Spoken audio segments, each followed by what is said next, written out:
Hello students, आज हम पढ़ने जा रहे हैं क्लास 8 एनसीईआरटी की न्यू साइंस बुक क्यूरियोसिटी का चैप्टर 5 एक्सप्लोरिंग फोर्सेस। इस चैप्टर के मैं 2 वीडियो पहले ही अपलोड कर चुकी हूँ। ये थर्ड वीडियो है और हम इसमें पढ़ने जा रहे हैं नॉन कॉन्टैक्ट फोर्सेस के बारे में। There are forces whose effect can be experienced even if the objects are not in contact. कुछ फोर्सेस ऐसे भी हैं जिनको हम तब भी एक्सपीरियंस कर सकते हैं जब वे जिसमें दो ऑब्जेक्ट्स कांटेक्ट में नहीं होते हैं। These forces are called non-contact forces. In forces को हम नॉन कॉन्टैक्ट फोर्सेस कहते हैं। Let us learn about non-contact forces. चलिए नॉन कॉन्टैक्ट फोर्सेस के बारे में पढ़ते हैं। Magnetic force.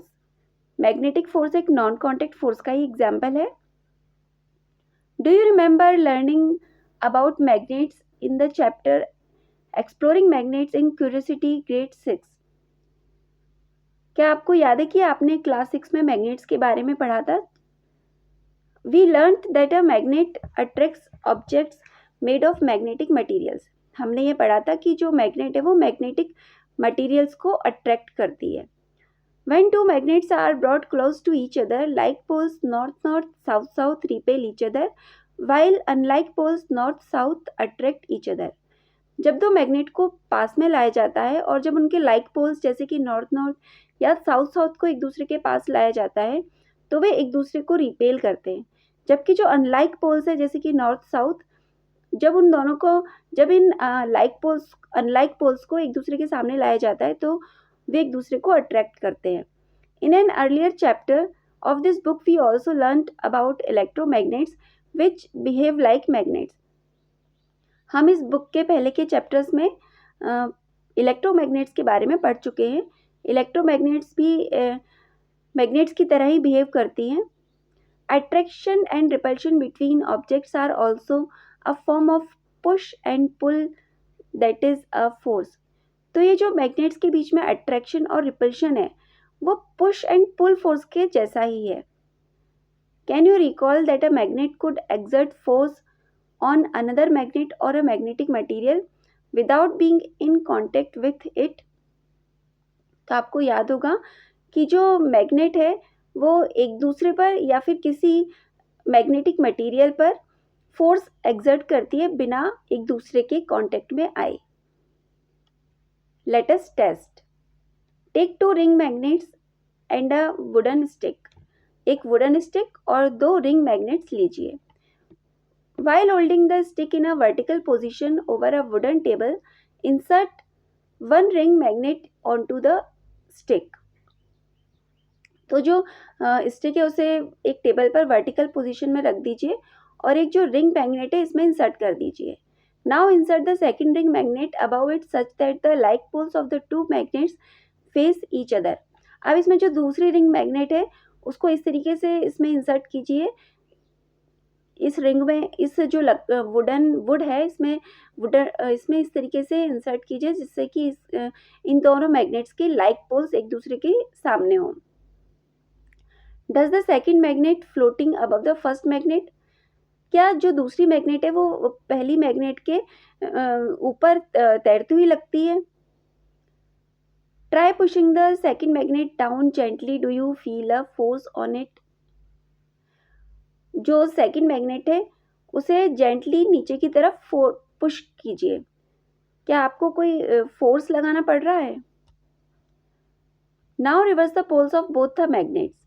Does the second magnet still remain floating? अब दोनों मैग्नेट्स के जो पोल्स हैं उन्हें रिवर्स कर दीजिए। क्या अभी भी जो सेकेंड मैग्नेट है वो फ्लोट कर रही है? We find that a magnet can exert force on another magnet without being in contact with it. हमने ये पाया कि जो मैग्नेट है दूसरी मैग्नेट पर इसके कांटेक्ट में आए बिना ही फोर्स एक्सर्ट करती है। The force exerted by a magnet on another magnet or a magnetic material is called magnetic force. तो एक मैग्नेट का दूसरी मैग्नेट पर लगाया गया फोर्स या फिर एक मैग्नेट का किसी मैग्नेटिक मटेरियल पर जो फोर्स लगता है उसे मैग्नेटिक फोर्स कहते हैं। Since a magnet can exert a force from a distance without being in contact, it is called a non-contact force. तो इस मैग्नेटिक फोर्स को हम नॉन कॉन्टैक्ट फोर्स कहेंगे क्योंकि जो मैग्नेट है वो मैग्नेटिक मटेरियल है, दूसरी मैग्नेट के संपर्क में कांटेक्ट में आए बिना ही फोर्स को एक्सर्ट करती है. Are there more such forces which act from a distance? क्या और भी फोर्सेस है जो कांटेक्ट में आए बिना ही लगते हैं?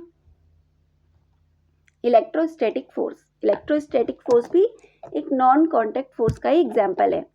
Activity 5.6, let us experiment. Take a plastic scale और a plastic straw, a piece of polythene and small pieces of paper. Plastic scale और या फिर एक प्लास्टिक स्ट्रॉ लीजिए. इस एक्सपेरिमेंट के लिए एक पीस ऑफ पॉलीथीन और एक स्मॉल पीसेज ऑफ पेपर लीजिए. रब प्लास्टिक स्केल और स्ट्रॉ विग्रसली विथ पॉलीथीन. अब ये जो प्लास्टिक स्केल या स्ट्रॉ जो भी आपने लिए उसे पॉलीथीन से अच्छी तरह रब कीजिए. Do not touch the rubbed part with your hand और एनी मेटल ऑब्जेक्ट. और जो स्केल का जो रब्ड पार्ट है उसे अपने हैंड या मेटल ऑब्जेक्ट से टच मत कीजिए. Now bring it close to the small pieces of paper placed on a table. Taking care not to touch the paper pieces, do you notice something surprising? अब ये जो आपकी polythene से रब की हुई प्लास्टिक की जो स्केल या फिर जो स्ट्रॉ है उसे टेबल पर पड़े हुए पीसेस ऑफ पेपर के पास लाइए. ये ध्यान रखिए कि जो पेपर के पीसेस है उन्हें अपने हाथ से टच मत कीजिए और उन पेपर्स को स्केल से भी टच मत कीजिए. Do you notice something surprising? क्या आप कुछ सरप्राइजिंग नोटिस करते हैं? ऐसा कुछ नोटिस करते हैं जिससे आपको सरप्राइज हो? The paper pieces get pulled towards the plastic scale or straw and stick to it when it is brought close to paper pieces. तो जो पेपर पीसेस हैं वो प्लास्टिक स्केल या स्ट्रॉ के तरफ अट्रैक्ट होते हैं और उससे चिपक जाते हैं. Why does this happen? ऐसा क्यों होता है? When two objects of certain materials are rubbed together, electrical charges build up on their surfaces. जब दो ऑब्जेक्ट्स को एक दूसरे के साथ रगड़ते हैं, रब करते हैं, तो उन दोनों के ऊपर चार्जेस डेवलप हो जाते हैं. These charges are called static charges as they do not move by themselves. इन चार्जेस को हम स्टैटिक चार्जेस कहते हैं क्योंकि वो अपने आप मूव नहीं कर सकते हैं. The object that acquires static charges is said to be a charged object. और जो ऑब्जेक्ट इन स्टैटिक चार्ज को अक्वायर करते हैं उन्हें हम चार्ज्ड ऑब्जेक्ट कहते हैं. A charged object attracts, that is, exerts a force on uncharged objects made of certain materials, such as small pieces of paper. तो जो चार्ज ऑब्जेक्ट्स हैं वो कुछ अनचार्ज ऑब्जेक्ट्स को अपनी तरफ अट्रैक्ट करते हैं. जैसे कि यहाँ पर हमने कुछ पेपर के पीसेस लिए थे जो कि चार्ज ऑब्जेक्ट जैसे कि जो आपकी स्ट्रॉ या फिर प्लास्टिक की स्ट्रॉ या प्लास्टिक की जो स्केल थी उसकी तरफ अट्रैक्ट हुए थे. This force comes into play even when the bodies are not in contact. तो ये फोर्स तब भी लगता है जब दो बॉडीज कांटेक्ट में नहीं होती हैं. Let us do another activity with objects made of different materials. चलिए दूसरी एक्टिविटी करते हैं उन ऑब्जेक्ट के साथ जो कि डिफरेंट मटेरियल के बने होते हैं. Let us experiment. Take two balloons, a length of thread and a woolen cloth. इस एक्सपेरिमेंट के लिए दो बलून्स, एक थ्रेड और वूलन क्लॉथ लीजिए. Inflate two balloons and hang them in such a way that they do not touch each other as shown in figure 5.9a. अब इन दो balloons को फुला लीजिए और जैसा कि फिगर 5.9a में दिखाया गया है इस तरीके से दोनों बलून्स को लटका दीजिए और ये ध्यान रखिए कि ये दोनों बलून्स एक दूसरे को टच ना करें. रब both balloons with the woollen cloth and release them. अब एक वुलन क्लॉथ लीजिए और इन बलून्स को उससे रब कर दीजिए. Be careful not to touch the rubbed balloons with your fingers. What do you observe?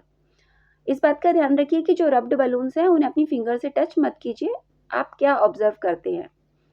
We observe that the balloons move away from each other as if they are repelling each other. तो हमें observe करते हैं कि जो ये रब balloon है एक दूसरे को रिपेल कर रहे हैं. Now bring the woollen cloth used for rubbing the balloons close to one of the rubbed balloons. What happens? अब जो वूलन क्लॉथ है उसे इन दोनों बलून में से किसी एक बलून के पास लाइए और ऑब्जर्व कीजिए क्या होता है. They move towards each other as if they are attracting each other. तो जो वूलन क्लॉथ है, जब हम उसे एक बलून के पास लाते हैं तो ये जो बलून और जो वूलन क्लॉथ है वो एक दूसरे को अट्रैक्ट करते हैं. What do we infer from these observations? हमने इन ऑब्जर्वेशन से क्या निष्कर्ष निकाला?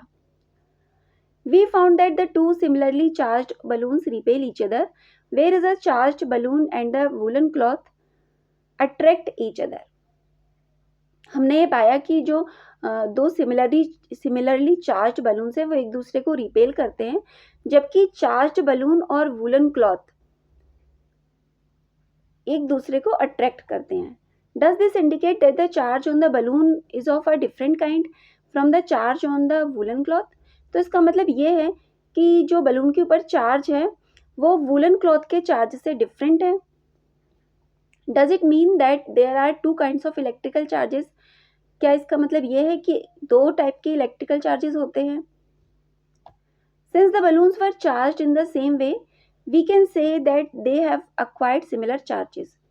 क्योंकि जो बलून्स हैं उन्हें सेम तरीके से चार्ज किया गया है, तो हम ये कह सकते हैं कि उन दोनों बलून्स के ऊपर सिमिलर चार्जेस होंगे. As the similarly charged balloons repelled each other we can infer that similar charges repel each other. जैसा कि हमने देखा कि जो सिमिलर चार्ज्ड बलून्स है वो एक दूसरे को रिपेल कर रहे हैं, तो हम ये कह सकते हैं कि सिमिलर चार्जेस एक दूसरे को रिपेल करते हैं. Both the rubbing object and the rubbed object get charged, but they acquire opposite kind of charges.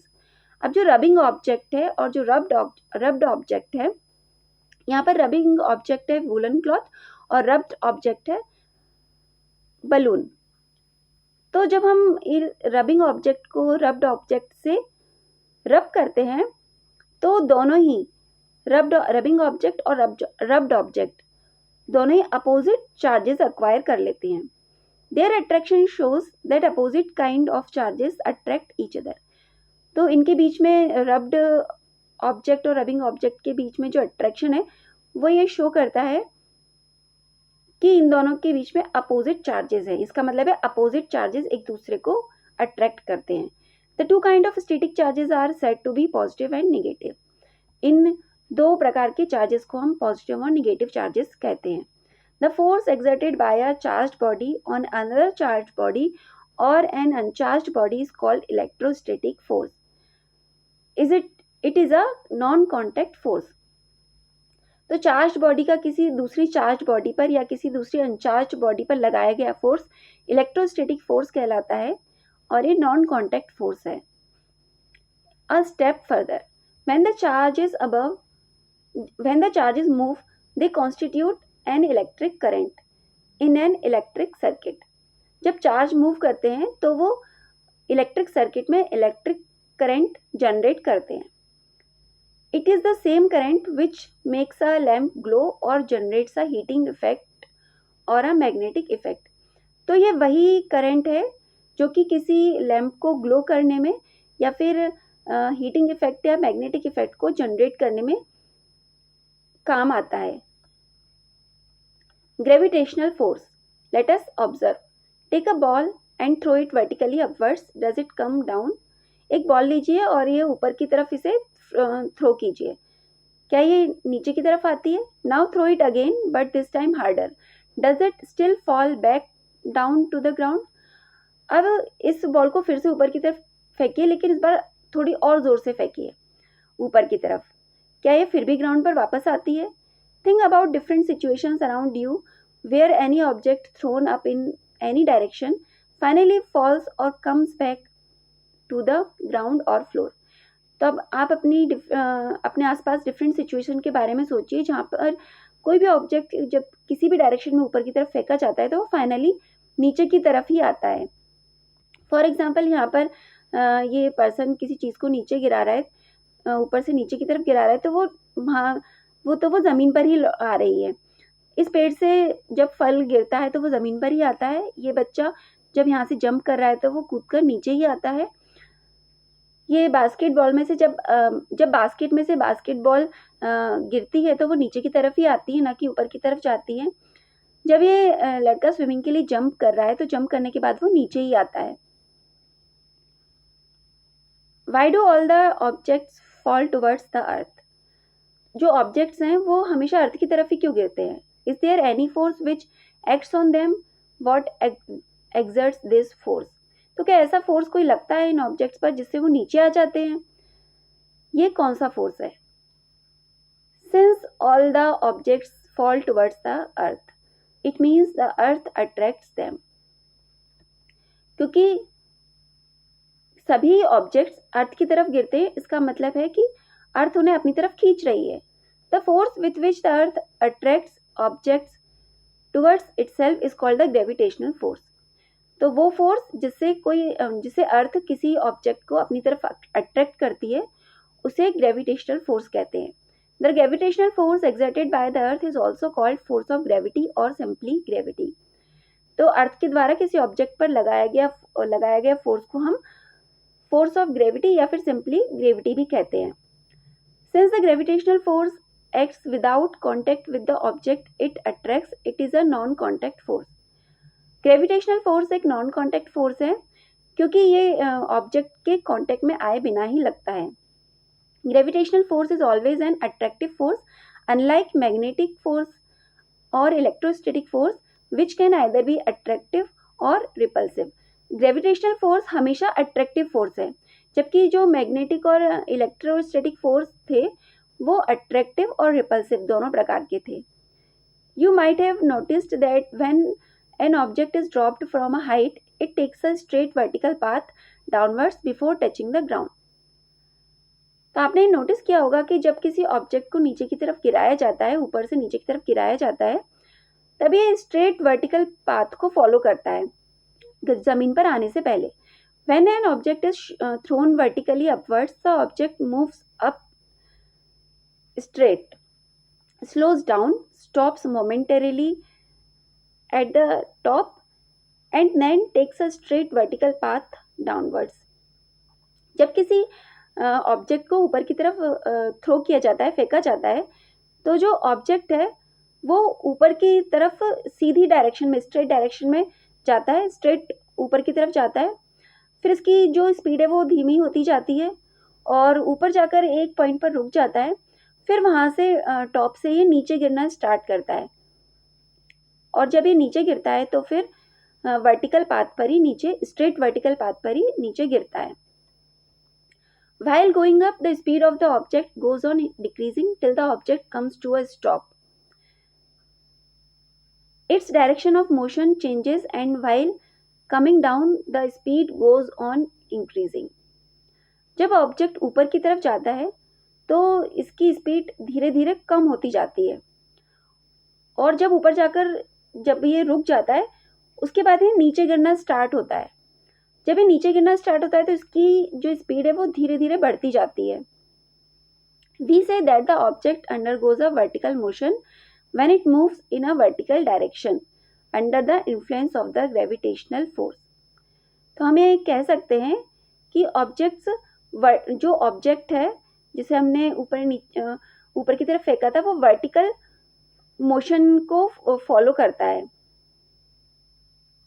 और इस पर ग्रेविटेशनल फोर्स है उसके प्रभाव में ये उसके प्रभाव में ये रहता है। जब हम ऊपर किसी चीज़ को फेंकते हैं तब इस पर ग्रेविटेशनल फोर्स लगता है जिसके कारण इसकी स्पीड धीमी हो जाती है। ऊपर जब हम किसी चीज़ को फेंकते हैं तो फिर एक पॉइंट पर जाकर रुक जाता है और फिर वही ऑब्जेक्ट जब नीचे गिरता है तो उसकी स्पीड धीरे धीरे कम होती जाती है, धीरे धीरे बढ़ती जाती है। जब कोई चीज़ नीचे आती है तो उसकी स्पीड धीरे धीरे बढ़ती जाती है ग्रेविटेशनल फोर्स के इन्फ्लुएंस में। Does the earth pull every object with equal force? क्या अर्थ हर ऑब्जेक्ट को इक्वल फोर्स के साथ खींचती है? नहीं, अर्थ हर ऑब्जेक्ट को इक्वल फोर्स के साथ नहीं खींचती है, ये उसके मास पर डिपेंड करता है। किसी ऑब्जेक्ट का मास जितना ज़्यादा होगा उस पर लगने वाला ग्रेविटेशनल फोर्स उतना ही ज़्यादा होगा। Thank you.